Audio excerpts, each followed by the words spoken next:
asalaamu aleykum mbokk yeeg xarit yi maa ngi leen di nuyu tey si àllarba ji di 30 avril 2025 fas yéene présenté leen seen éphéméride du bés bi balaay ñëw ci éphéméride du 30 avril 2024 yi di leen rappeler tey rek jàppoon nañ ci ñaari xew-xew au niveau international di notamment journée mondiale du jazz wante surtout tey nekk journée mondiale des mobilités et de l'accessibilité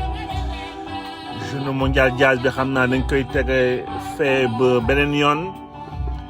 tey ñu ñëw ci concentré wu ci lépp luy mobilité ak accessibilité nag ñu bañ ko confondre journée mondiale de lutte pour les handicaps ñu jéglal ko handicapé yi tey ñoo ngi wax ci mobilité ak accessibilité de façon générale parce que autant mën na concerner ay personnes en situation de handicap mu nekk handicap moteur ak yeneen i handicap mu nekk aussi ay nit ñoo xam ne xëy na ci seen taay du nekkuñu ay nit ñu njool ba ci nit ñi nga xam ne aussi ba ci mag yi personnes âgées yi ba ci ay jigéen ñi toll ci diggante ak képp koo xam ni rek war nga yaa ngi jàkkaarloo ci sa àddina ci lépp li nga xam ni mooy dem ak dikk benn wante aussi nga jot ci li nga xam ni comme li ñuy wax lu ñëpp a bokkandoo ñëpp a jotandoo ci ak surtout ñëpp a yem ci donc accessibilité romb na foofu yëpp ci situation condition handicap bu ñu yemee rek déjà ci accessibilité ci boppam dëkk yu développé yi on parle très souvent de ADAP muy agenda d'accessibilité programmé bi nga xam ni benn délai lañ joxoon ñëpp béréb yi nga xam ni ñooy ay public bi ñoo fay dem askan bi ñoo fay dem ci service public mbaa privé en tout cas fépp fi askan bi war di dem di fa teg tànkam war nañu fexe ba ku ci ne quelle que soit sa situation nga mën a jot ci service yooyu donc journée mondiale accessibilité mënoon na yem foofu mais dafa romb foofu yëpp boo xoolee parce que dina dugg ci ay sujets bien entendu accès au transport accessibilité ci voirie yi mooy espace public ci dëkkaan yi on parle aussi de au niveau économique tamit foo mënti ne war nga sentir dëkk bi lu mun ba dëkk bi naatee warul nekk dëkku taax yi dong ñoo war a gis ci seen bopp ci PIB bu nekk en croissance logiquement foo mënti nekk ci dëkk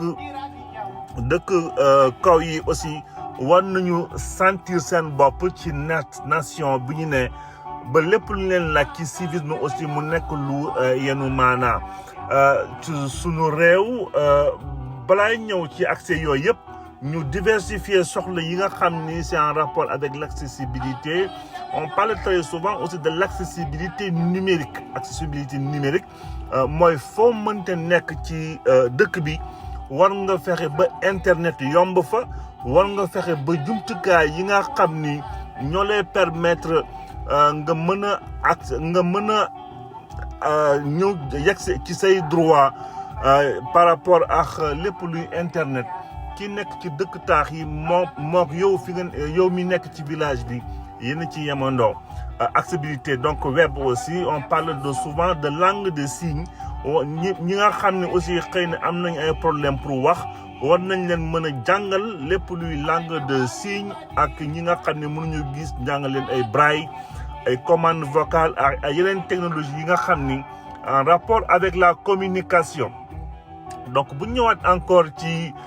accessibilité lu mel nu suñu réew au niveau transport urbain muy TER di BRT muy aussi ay transport informel ay clando car rapide ak njaga njaay yi yooyu yëpp ne war nañu réunir conditions yi nga xam ne nit ñi dem ak dikk bi dina yomb si ñoom au niveau ci monde rural bi aussi ay problème yu bëri dañ koy jànkoonteel ci ay tali yu bon ay tali yi nga xam ni du ñuy compliquer accès ci éducation accès ci béréb ci fajukaay yi ba ci marché yi nga xam ni dañuy sorewantewoo ci seen biir ci sunu soxna yi dañu am problème pour di dem ak dikk ci marché hebdomadaire yooyu donc moo am ay war a am ay programme de désenclavement rural yi nga xam ne nag moo war a améliorer yooyu yëpp donc accessibilité personnes handicapées waxoon nañ ko léegi de façon générale accessibilité pour des personnes situation handicap donc ay ONG ci Sénégal yi ci liggéey ay yu bëri ndax enjeu yi bëri nañu ay enjeu urbanisation bi nga xam ne war na gaaw ak lépp luy transition écologique maanaam boo bëggee utiliser sa vélo mbaa ngay dox mbaa sa véhicule électrique nga mën ko jëfandikoo nu mu waree Sénégal ñoo ngi ciy liggéey aussi ci ay programme yu bëri programme naan souvent programme yi nga xam ni ñooy permettre ñi nekk ci situation ci monde rural mën am accès ci li nga xam ni ñi nekk ci dëkk taax yi am nañ ko déjà accès mais au-delà sax dëkk taax ci seen bopp boo demee dans les grandes villes quelles que soient grandes villes yi nekkul loo xam ne dañ ko fulaal bu baax a baax donc tey journée mondiale de l'accessibilité et des mobilités à côté en marge ci journée mondiale de jazz journée mondiale ñoo commencé depuis 2011 te ku ci ne war nga ci mën a jël conscience benn nga jël conscience ci say droits parce que souvent say droits yaa koy mën a dem ñoddil sa bopp beneen bi aussi ñi nga xam ne am nañ ci ay responsabilités ñu jël conscience ci li nga xam ne souvent du sax ay li muy jar ci effort daanaka bëriwul di leen donc proposer sunu éphéméride du 30 avril bi di leen ñaan bésum jàmm ba altine dikkaat fii après pont jour férié yi ñëwaat fii ak mbégte bu rëy partagé ak yéen sunu gis-gisu àdduna sunu mbëggeelum Sénégal ak àddina bi de manière générale nit ci boppam ba altine incha allah avec beaucoup de bonheur et de plaisir.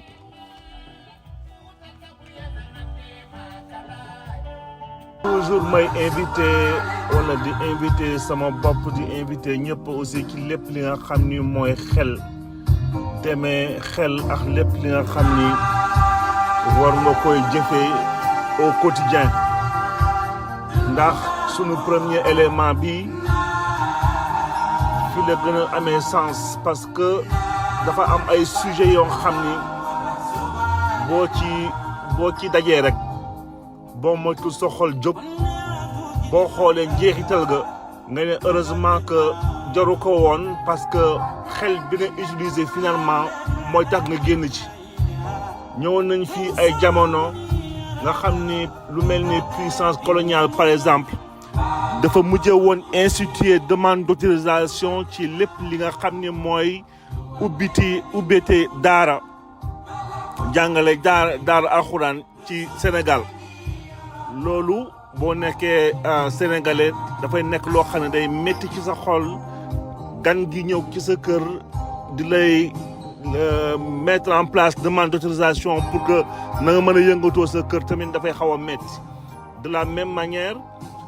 mu yóbbuñu ci suñu premier élément tey 30 avril 1926 kii di Cheikh Ahmadou Bamba fondateur mouridisme mujj woon ñëw tey am ci administration coloniale autorisation ubbi jàkk dañ ci dikkaat léegi sunu deuxième élément yóbbuñu ci 30 avril 1965 tey Léopold Sédar Senghor ñëwoon Ndar di fa inaugurer le centre Gaston Berger du moins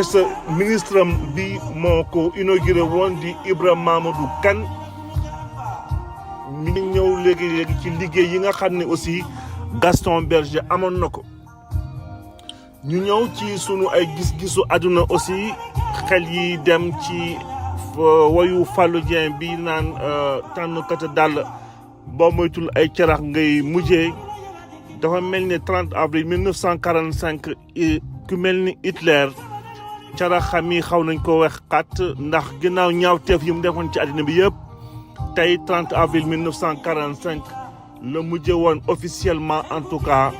xaru dinañ ci dëkkaat léegi ci pouvoir war a jeexalee aussi ci 30 avril 1996 Sénégal ñu créé 43 communes d'arrondissement ci région de Dakar donc cadre baa ngi noonu ñu commencé sunu premier élément bi 1926 ginnaaw bi sëriñ bi en 1917 ñëwee woon tabax foofu benn jàkkay foofu ci Diourbel ñu délivré ko en 1917 30 avril 1926 nag ci amoon ci administration coloniale mu war a mën ñëw tabax jumaay Touba donc loolu daf ñuy delloo tamit boobu mooy ni sëriñ bi doon doxalee xeexam ak puissance coloniale nga xam ne lépp ci xel la ko defoon parce que ñi ci demee woon xel gis nañu fu ñu mujjee woon à l'image de d'ailleurs Mahatma Gandhi moom tamit résistance am yëpp daf ko def ak xel ba noonu la gagné du nga xam ne même bi muy génn àddina sax du puissance coloniale moo ko génnee àddina wante ñii bokk ci moom ñoo ko defoon ñaawteef boobu donc sëñ Touba tamit de la même manière amul luñ ko deful wante amul lu mu réussirul finalement ci li mu namoon def ci Sénégal ak ci l'islam donc tey mu amoon ci administration coloniale autorisation pour ñëw tey pour taxawal jumaay Touba ba tey d'ailleurs ñoo ngi ci def lépp liñ ci war a def ci extension ak embellissement ñu dem ci sunu deuxième élément bi yóbbu ñu ci 30 avril 1965 30 avril 1965 tey li ñu inauguré woon foofu ci Ndar centre culturel Gaston Berger par le ministre Ibrahima Mamadou Wane parrain bi donc ñu Gaston Berger tuddee ko l'université de Saint-Louis d'ailleurs nekkoon un grand philosophe haut fonctionnaire français juddu woon Ndar ci Sénégal le 1er octobre 1896 mujjee woon génn àdduna en 1960 le 13 novembre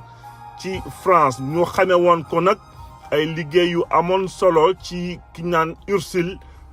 ak ay travaux sur la caractérologie ak prospective bu ñëwaat rek ci liggéeyu Ursule yooyu nga xam ni kii di Gaston Berger doon na ci liggéey on parle souvent ñuy waxu réduction phénoménologie ak intentionnalité lépp li nga xam ni souvent ñun dañ koy jàppee xëy na ay xam-xam yi nga xam ne c'est inaccessible wala jàppee que uniquement ci cadre mbiru yàlla donc kenn waru ci dem fu sori donc Ursule nekkoon na ci di ci liggéey ci loo xam ni nit war na ko jéem a appréhender ci ay mbir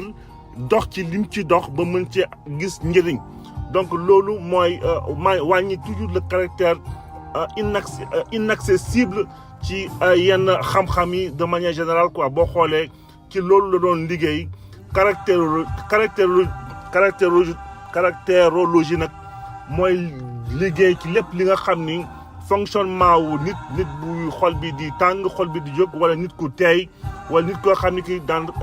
de manière générale nan lay aborder ay problème bu amee donc ci yooyu la doon liggéey prospective nag bien entendu nekk ci dundinu ak njeexitalu askan yi ak sociétés yi de manière générale donc ci yooyu la doon liggéey malheureusement nekkul loo xam ni dañ koy jëfandikoo au quotidien encore ci sunu réew comme ni leen wax démb rek ni kii mel ni Prosper Niang demoon dans le sens de la modélisation de la société sénégalaise ci lii tamit di taxoon mu jëru woon law ba même sénégalais ci seen bopp jotuñu ci genre liggéey yu demee nii mooy le manque de modélisation ci gis-gis yi nga xam ni tegu na ci xam-xam te waroon amal askan yi njëriñ donc loolu lañ doon wax tey profiter rapidement def benn aparté ci Gaston Berger liggéey yi mu amoon ñu tuddee woon ko centre culturel bi et plus tard université de Saint-Louis mbir yi bi ngi xewoon donc le 30 avril 1965 ñu dem waroon nañ commencer 45 avant 65 wante ñu noté rek tey kii di Hitler donc tey la ñu daté woon sa disparition ci après ñaawteef yi mu defoon ci Sénégal ci àddina bi yëpp li tax ñu koy cité nag mooy toujours suñu njiiti ba ci Afrique pour ne pas parler de Macky Sall d'ailleurs entre ces tergiversations après gouvernance am gis nañu fan la mujjee même ses compagnons de route ñoom ñëpp amul kenn ku ci mujjee gis ci boppam ci doxalinu Macky Sall ba opposition ba jaar fa këf pouvoir bi loolu lépp boo moo taxoon ñu noté woon tey disparition Hitler le 30 avril 1945 jaxale sunu FMI delluwaat encore Sénégal ci yenn faux prétextes yi parce que le 30 avril 1996 ci lañ créé woon les 43 communes d'arrondissement ci région de Dakar on se rappelle très bien on va dire mooy nekkoon les premières ébauches de la décentralisation mais ñu ngi fàttaliku bu baax ci jamono boobu ci nguurum parti socialiste ci jamono boobu amoon nañu soxla pour caser une clientèle politique bi nga xam ne bii mënuñu leen woon dugal ci ay institutions donc noonu nañu daggatee Dakar ay Derklé ci la ñu xew ay Waagu Ñaay tous ces quartiers là la ñu créé ay communes pour mën a caser yenn cadre socialiste bien entendu bien après lañ ko lawal ci yeneen région du Sénégal ci cadre acte yi ñu def ci décentralisation Sénégal donc c'était plutôt faux prétexte parce que on était dans une problématique ou dans un besoin de recasement de personnel politique sans pour autant mu basé woon uniquement ci vision bi nga xam ni askan yi waroon nañ ko ci soxla réellement même bu fekkee besoin bi amoon na mais approche bi ci njëkkoon du woon loolu par la suite xëy na lañ ko mujjee woon a affiné